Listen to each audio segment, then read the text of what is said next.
Welcome back into the Sports Source. This segment of our program brought to you by Stern Agee.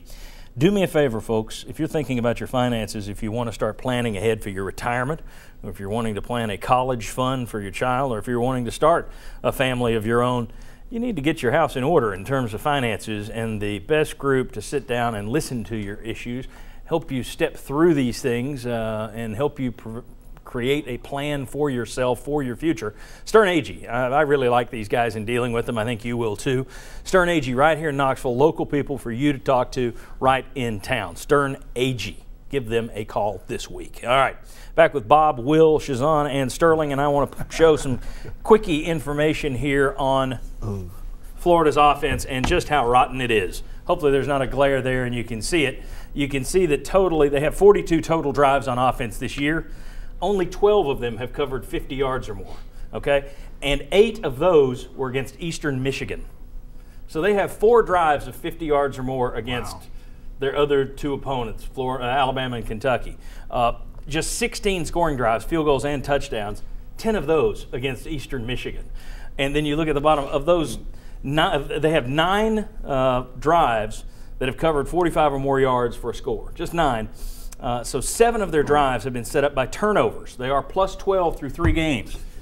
If you're Tennessee and you take care of the football, with Tennessee's defense, the way it's played, and looking at Florida's offense, I think the pressure's all on Florida to get points and to save their coach's job. I don't think it's on Tennessee for once. Am I wrong on that? Well, what I hate is Florida always plays their best ball against us. They do. Crying out loud. You know what I'm saying? Yeah. But this year, like I said, Coach Mahoney, Coach Strip is going to get at it this week. Our offensive line is going to get better. D-line is going to play better. We're going to put something to them Florida boys. Forget those numbers. They're going to be worse after next week. That's what I'm talking about. Well, I mean, you look at Tennessee's numbers. I don't think that's just your normal cheerleader stuff. I think you're right. I believe I'm right. Well, I'm going to go a different direction in Sterling. I think Tennessee always plays its worst ball against Florida. And I think that's where coming into the game loose gives them a little bit of an edge that you haven't seen around here in a long time. Yeah, Florida plays well, but Tennessee always seems to find a way to muck it up against Florida. Here's the other great thing. Most times Florida's your first SEC game. Yeah. You've now broken in a bunch of young guys in the SEC. They've seen SEC talent.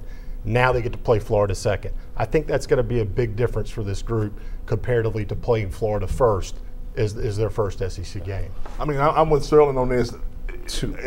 It always seems like when Florida comes to town, anybody comes to town, when they come to Tennessee, they play their best game. I mean, if you look at all the numbers, when they look at the numbers, they'll be consistent during the whole season. But as soon as they play Tennessee, the numbers jump way up. So I think for the last few years, there's a reason for that. It's Tennessee. Yeah. I think it goes to Tennessee, who hasn't been good the last few years.